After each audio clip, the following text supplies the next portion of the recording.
Hey, good morning. It's Patricia Murphy. It's Tuesday. This is Seattle Now. Tonga is still mostly cut off this morning after an undersea volcano erupted on Saturday and put the West Coast on tsunami lookout. Here in Seattle, family and friends are waiting for word and ready to help. We'll hear from one local Tongan expat about the latest and get some science from UW's Pacific Northwest Seismic Network. But first, let's get you caught up. Some news that seems to confirm what many people have been hoping for. UW's Institute for Health Metrics and Evaluation says their data shows that Omicron is extremely infectious, but far less severe than Delta. IHME said Friday that most people who are infected with Omicron have no symptoms. Among those who do, the number who end up in the hospital due to Omicron is half what it was for Delta. Still, the surge in the number of infections is straining hospitals around the state. Last week, Governor Inslee sent 100 members of the National Guard in to assist. Meanwhile, it's back to class today for most Seattle public school students, and district officials are promising better safety measures. About 100 students rallied at district headquarters Friday to call for things like N95 masks and weekly testing. Seattle Times reports that the district will be starting a Test to Stay program in the coming weeks, and there's a shipment of N95s on the way. And it looks like all the talk about the Seahawks shaking things up is just talk. Maybe. ESPN's Chris Mortensen says Pete Carroll and GM John Schneider met late last week with team owner Jody Allen, and according to his source, they're not going anywhere. The story with the team's star quarterback could still get interesting, though. Word from NFL Network's Ian Rappaport is that Russell Wilson wants to explore his options. The eruption of the Hunga Ha'apai volcano on Saturday was so massive that people in Alaska could hear it. Here in Washington, the explosion triggered a tsunami advisory for the entire West Coast. There haven't been any immediate reports of injuries or damage, but because the single underwater cable that provides internet and phone service to the islands was likely severed by the eruption, there's still a lot we don't know. It's an excruciating wait and see for the many Seattleites with friends and family in Tonga. Yesterday, I spoke with Toka Valu of the Pacific Islander Community Association of Washington. Like many Tongans living abroad, he's been out of touch with friends and family since the weekend and ready to help as soon as they can. Yeah, it's been a weird couple of days. That first night, especially after the eruption, was quite anxious. I don't think any Tongan who lived abroad was asleep that night. I think it's a common sentiment around the world as far as wherever we are. But as the days have gone on, there's been more and more few things coming out. No official comms just yet, but a lot of reports from folks on the ground who've been able to snag a signal here and there. And then there's also we're just waiting for word from the leadership of the country. The Speaker of the House, I believe, is not on the island, but he is helping coordinate things from wherever he's at. And so I think there's efforts on the ground to make things happen. I think relief is currently underway from Australia and New Zealand.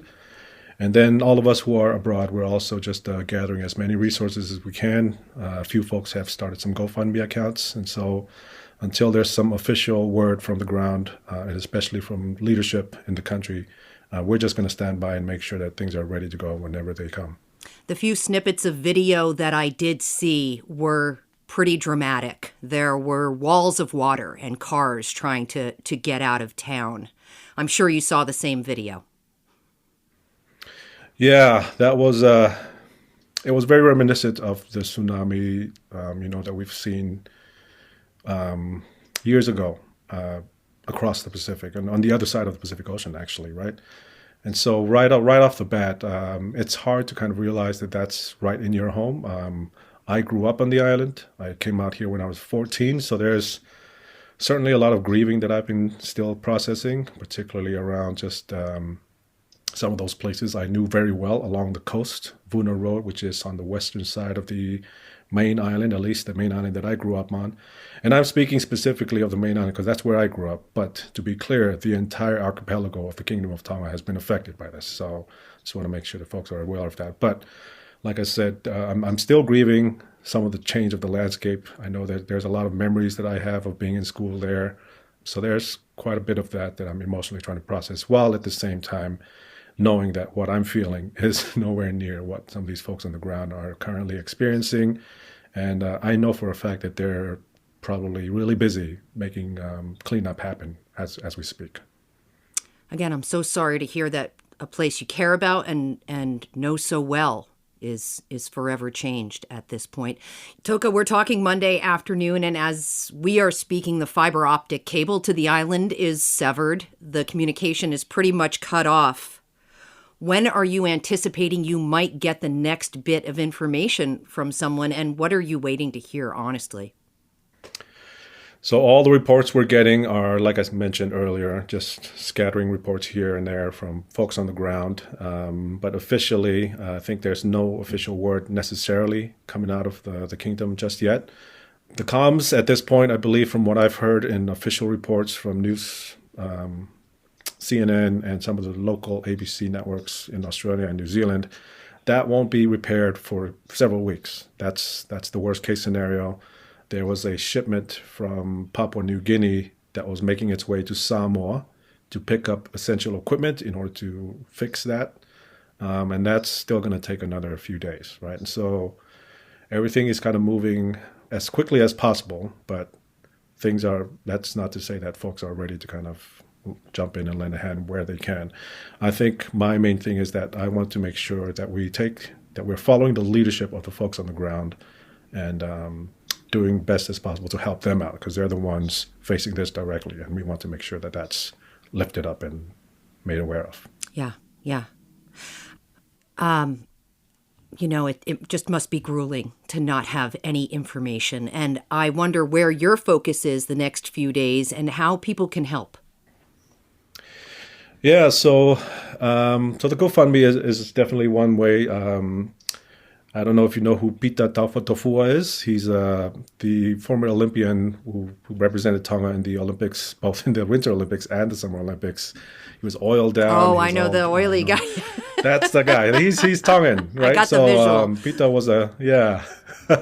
Pita was a classmate of mine in school, and so because he has such a large following, he's put on a GoFundMe account, right? And so he's been able to raise a lot of funds himself. So Pita's a good dude, so I believe he will certainly direct those funds as directed when the word comes. But those of us who are in other places, like myself, I'm also part of the Commission for the Asian Pacific American Affairs for the state of Washington. I've put in an inquiry to our executive director, and she has in turn also lodged an inquiry to up the channels to her own protocols around the governor, and even to the White House Initiative for Asian Pacific American Affairs. So I think there's everywhere that we can kind of tell the word up and make sure that there's some awareness of what's going on. Basically, it's a big waiting game, just trying to make sure that we have some news of what exactly the damage assessments look like from the ground. Again, I'm focusing solely on the main island just because that's where I'm from. There's a lot of ash, and there's some evidence of water damage throughout much of the island. So those things are definitely out there, and we're just trying to make sure that whatever information we have, we're gathering necessary resources and talking to the right people to make sure that, again, when things are ready to go, we just got to be ready. Toka Valu with the Pacific Islander Community Association of Washington. It's not often we get a tsunami advisory. That's not the main event. An advisory is a step below a tsunami warning. That's the worst case scenario, which means get to high ground right away. Probably not great that people were going to the beach to check things out. But tsunamis are a real threat here, especially if it's caused by an earthquake, which this one wasn't. So we called up Harold Tobin at the UW's Pacific Northwest Seismic Network to find out how this weekend looked from his perspective. somehow, the event created a tsunami in the region, and that's not at all unexpected, right? It was an extremely explosive eruption. It's looking like it was most likely the largest volcanic eruption in 30 years on the planet, since Mount Pinatubo in Indonesia in 1991, if people remember that at all. Wow. But normally that still wouldn't create a tsunami that traveled very far away. The National Weather Service operates buoys in the ocean that can detect tsunamis as they cross the deep ocean far away from shorelines. And they detected a signal. And that's really what triggered the warning system and the alerts that we received on our coast. What was the surge like along the Washington coastline? Yeah, very fortunately, we escaped any damaging effects from this event in Washington. The largest I saw was that, about, something like 2 or 3 feet of, above what would normally be expected from the high tide and wave level. And that was, in places like La Push on the outer Pacific coast and Westport. And then, coming up the straits, diminishing, but still a foot or more at Port Townsend and Port Angeles. And then really, really diminishing to just something you can only measure with sensors and nothing else once we got into the sound. The alert did not stop people from flocking to the coastline to see what was up, and I suppose that is inevitable on some levels. Yeah, people are going to get curious and they want to go down and see it, and I completely understand that instinct. But there really was potentially danger there, for especially being down either in a marina or a harbor or very close to the shore, especially rock jetties, for all the same reasons that, we tell people watch out for sneaker waves. It's actually much more of a big deal with tsunamis. People heard on the radio or the news probably that, a 1 to 3 foot set of waves might be coming in with this tsunami. I really don't think that conveys to people what this is all about. 1 to 3 foot high tsunami is not like a wave at the shore. I mean, we see 3 foot waves all the time, right? You think no big deal. But a tsunami is more like the tide just swooshing in all at once in a surge of water. And maybe people have seen some of the video of it going up the river mouths and into the harbors. You saw maybe some of the images from Santa Cruz in California, where, it did some significant damage in the harbors. If you're down by the water, something like that can really catch you unawares. So stay on high ground if there's any kind of alert like this. You said we've learned a couple of things, and you guys will look into why this happened, but what have we learned from this event? I think we've learned a couple of things. I mean, the big picture to me is what's really exciting right now and also, devastating. The scale of the eruption is just absolutely enormous.